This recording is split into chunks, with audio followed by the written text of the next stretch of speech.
Eto na, ingat-ingat na po tayo. Ibigay ko na natin ito. Isayaw na natin. Mga kaibigan, pagpapakabot ang showdown na pag-showdown!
Hindi pala natin magaling!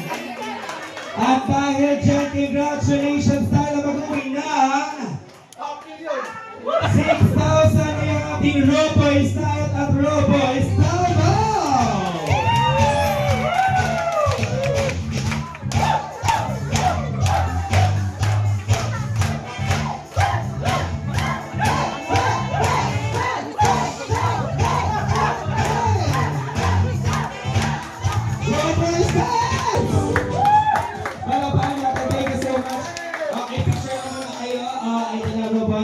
That's 6,000 diet and down. Congratulations.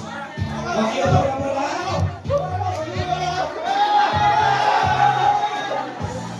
At meron mag-uwi pa po ng 2,000 pounds.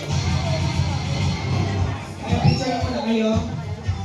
Huwag mo na, Roboys, huwag mo na alis. Meron pa kaming part sa inyo.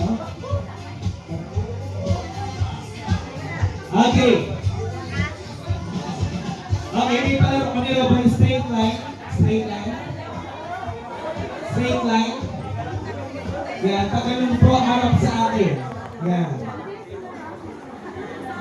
Ito, bawat tanong may 5 ay kasama daw po kayo. Okay, so kahit na-opo Ruel and Rachel, pwede kayong sumagot. Okay, kayong lahat ay kasama. Kapag katatamang sagot, 500 pesos. Yes. Pag hindi tama, may parusa, sasayaw. Okay. Ito ay question and answer portion. Pag alam nyo agad, pindot the buzzer. Asan? Di ba very good? Kahit walang buzzer, meron tayo pero invisible. Okay, kailangan nyo lamang gumawa ng sariling tunog ng buzzer. No, sir, patinig ng buzzer. Ang taas ng buzzer mo, sir, ha?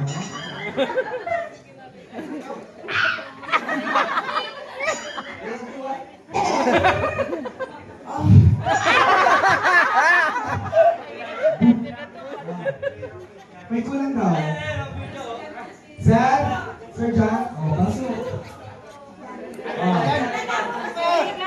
Ano ang buzzer? Pakita natin si Rachel. Rachel, ang buzzer mo. Ano ang kahit ano lang? Ha? O, hindi mo sa last na. Ibigay na doon natin sa mga. Okay, sige po. Okay, kamay sa baba.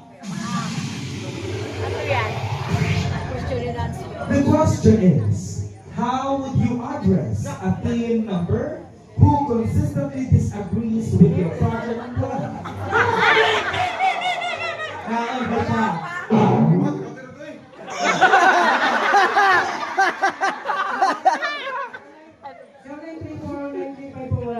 Yan! Alala!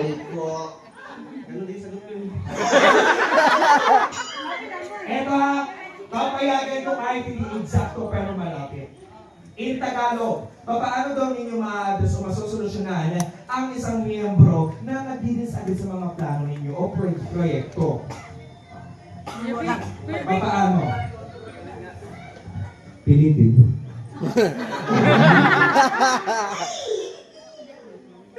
Pilitin? Mali. Sigurado. Violente. Patay, parang naskaban. Violente mamamatay. Payungan in a nice way.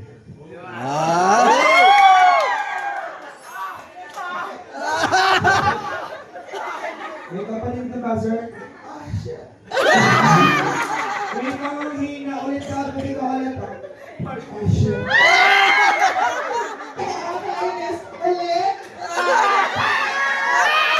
Okay, wait, ang sagot sa ngayon, sir? Ang sabi niyo po?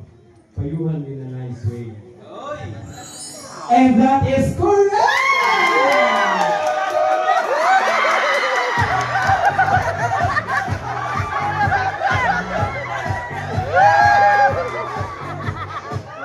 Sir, is that forward? May 500 pesos na. Yeah. Okay. Next, kamay sa tenga.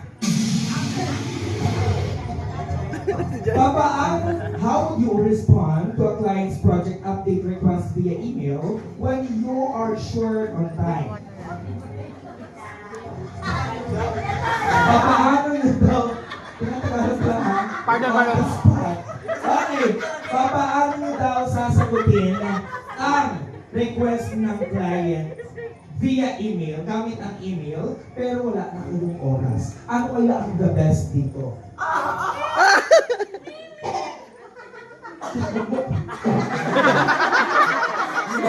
Ano yun?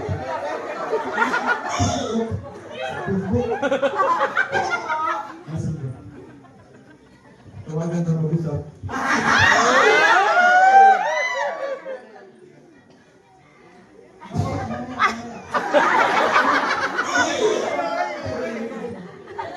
I-message. Leave a message. Ako, para nakikinig dun sa iyo.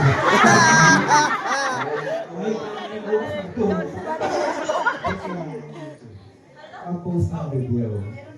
And dyan, ikaw malapit. Congratulations!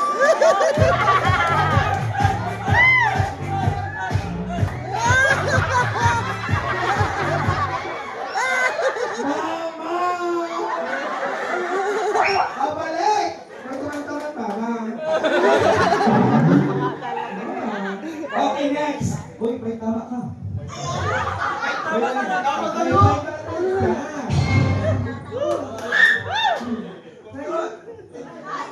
Ah!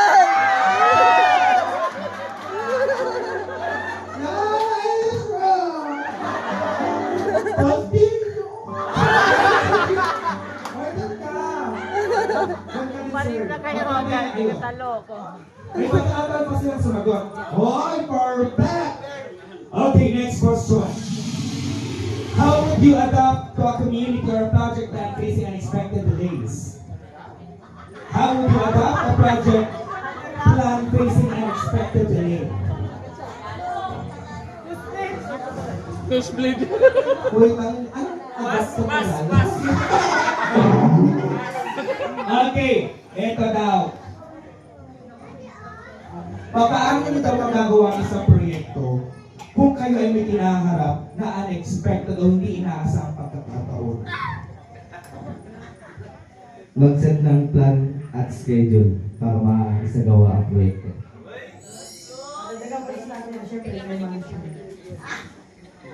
Sino pa may ibang sagot?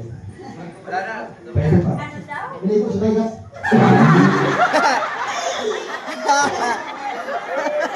Sino pa? Tutok mo talaga. Sa bagay, Sinungaling mo daw sa dagat. Okay. The correct answer is I assess the situation and adjust the timeline. Congratulations.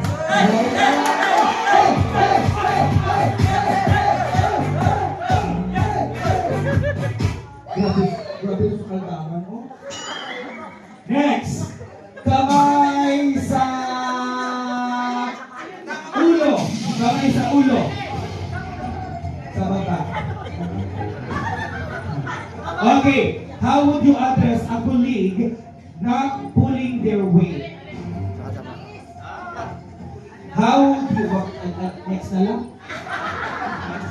How would you adapt to a new software tool changing your workflow? Ano daw?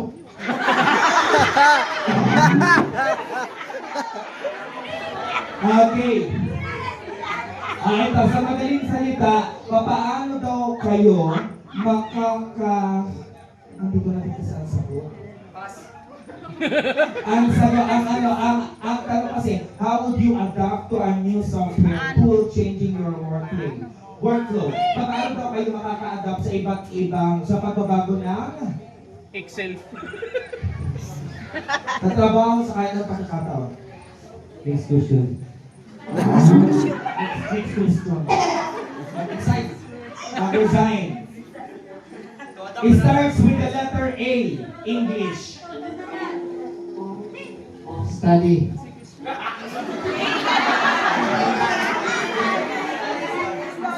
Study. Acceptance. Sleep. Mabuk ko na. Sino pa? Kanina Oh. mali mo sa dagat. Ang malapit na sagot ay Excel. pagtanggap. Congratulations, acceptance. 500. Hey! Congratulations, Taray! Okay, next question. Kamay sa mukha ng katabi.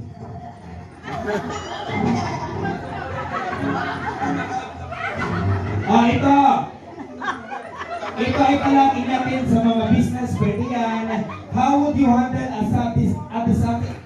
dissatisfied customer? Paano nyo daw i-handle ang hindi contentong customer? To, galingan mo. Sigawan. Ikaw, boss. Customer service. Ako na ayos. Go, Sapi. Always be patient. Bigyan na. Ano yun? Wala. Take. Ha? Sabi na ayos.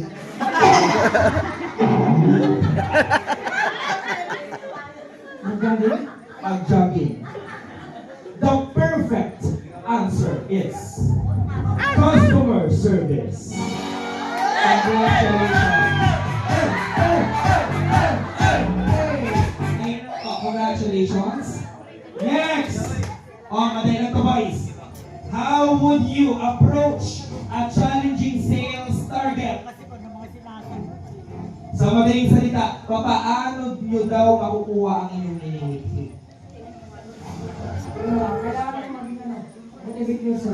Motivate yourself. Marketing is strategy. Marketing is business ano to? Hard work? Hard work.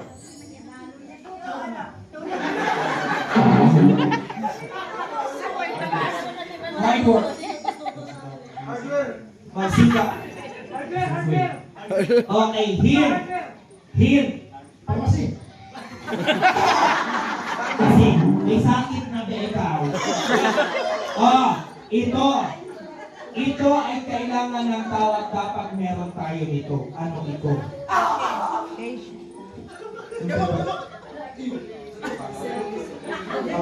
Pag-usap ng ayos.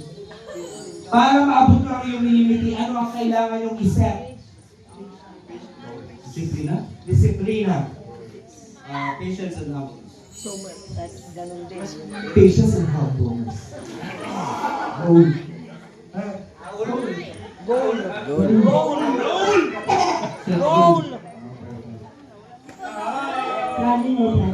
Planning or plan. The perfect answer is goal!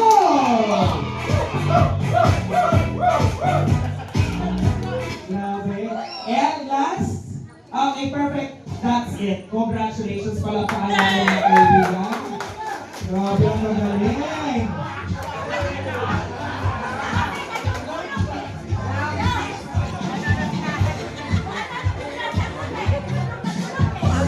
Thank you so much, Robert.